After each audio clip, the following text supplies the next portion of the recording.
Hi there, welcome to my views and news. Why did Asegid Mekonnen Showa Fano commander surrender? Did he surrender or was he arrested? These are very important questions since this morning these questions are being asked.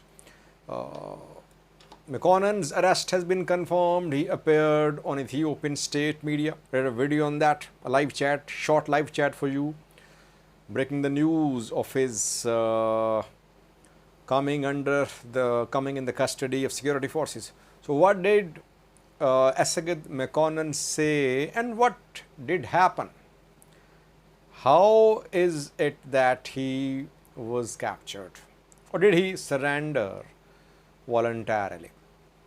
Firstly, Asegid Mekonnen gave a statement on Ethiopian state media. I always say that statements of those who are in custody should never be taken seriously. If you remember, when I used to share videos of POWs during Tigray war, POWs during Amhara conflict, Oromia conflict, I always said that don't trust their statements, because they would say what they will be told to say. Those who are in charge will tell them to say certain things and they'll do that. They cannot go against those who captured them. That is why what he is saying should not be taken as his own views. But let's analyze what he said. He said that he surrendered. By the way, this is what Ethiopian state media, Ethiopian Joint Safety and Security Task Force is reporting. They're saying that he surrendered. They're not saying he was arrested in an operation. They say he was arrested. They say he surrendered himself. That is what Asegid Mekonnen said. He said he surrendered. Why? Asegid Mekonnen implied that Fano struggle has lost track. Sorry. That he was in danger. His fighters were in danger. The way he was being attacked, it could have led to civil war. Fighting, intra-fighting in Fano. That is why he chose to distance himself from this Fano Amhara resistance movement. He said his people, his fighters were attacked. His house was burnt in Majate, North Shore. Who attacked his house? Obviously, Fano fighters of other Shoa Fano groups, Skandar or Mekatao. He said that he told his fighters they should not fire back, and he just told his fighters to retreat. He did not want fighting, internal fighting, infighting in Fano. Thirdly, he said that these Fano leaders are working to protect their own interests. They're working like NGOs. They're making money. They're using civilians. Civilians dying. In the name of Fano, people are just filling their pockets, making money.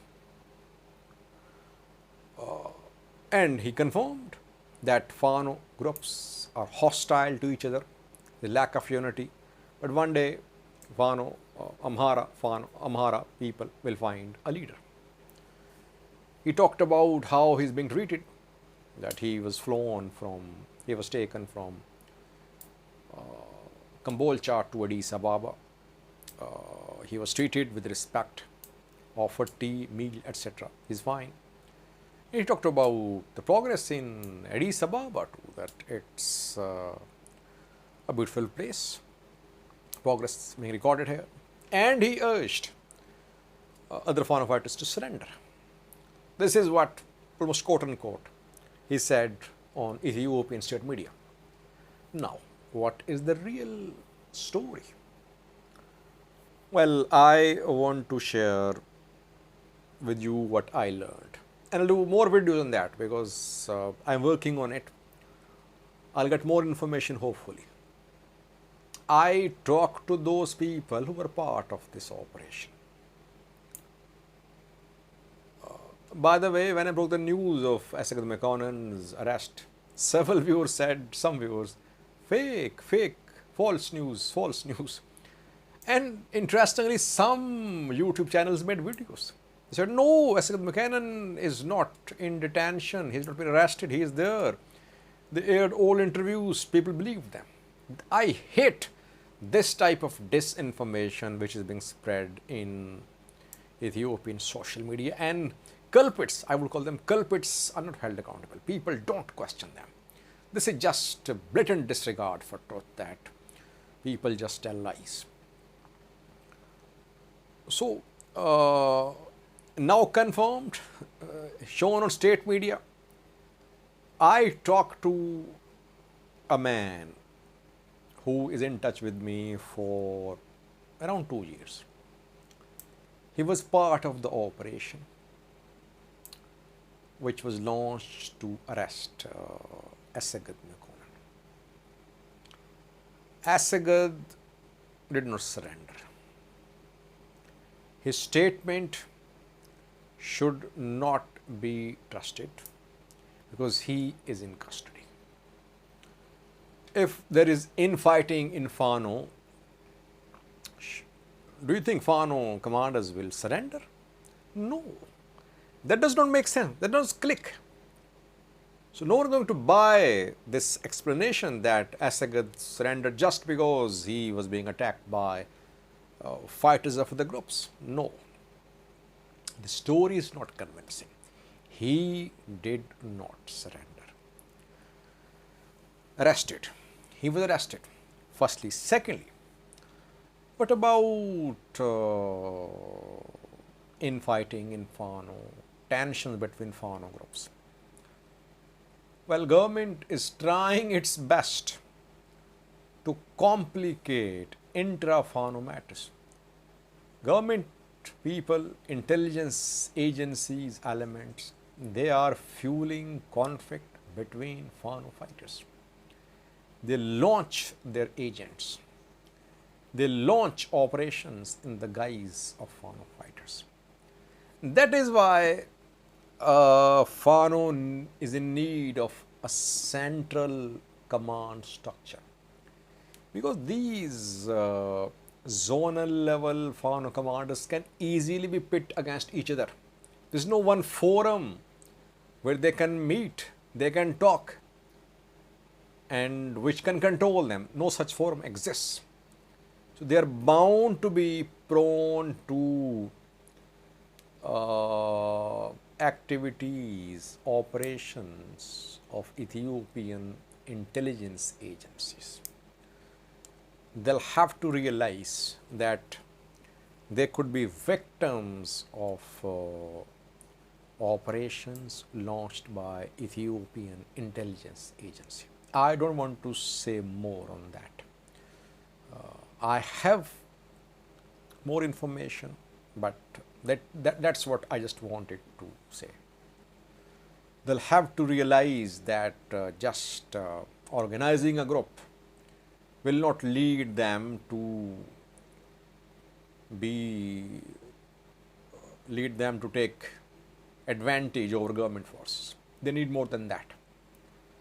Tafra Mahmoud joined Fano in the hope of organizing Fano, establishing a central structure, but the conflict he is seeing in Fano is going to be challenging for him. The man was frustrated with Prosperity Party, with Amhara PP, with federal government. He just refused to take charge as advisor to Amhara regional president. He was staunch supporter of Fano. Now he's part of Fano and he's seeing what Fano fighters are doing, what Fano commanders are doing. Yes, there are differences. There are differences.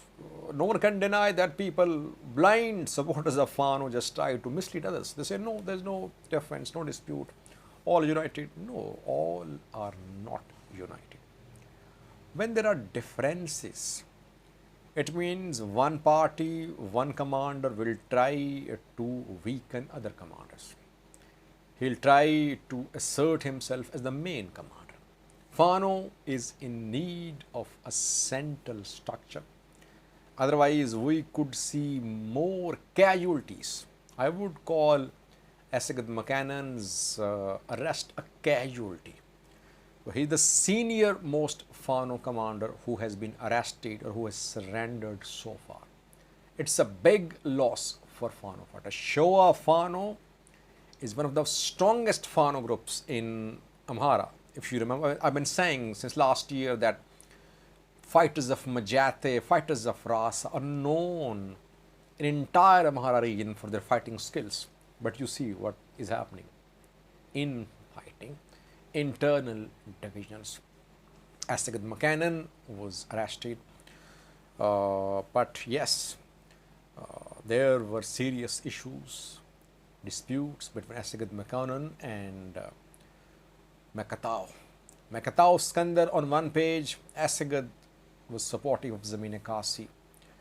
Where does Taframamu stand? Because if you remember when he held first press briefing, I think Asegid Mekonnen was there. Asegid has surrendered. Where is where is Janal? Will he lead Showa Fano? Asegid is gone.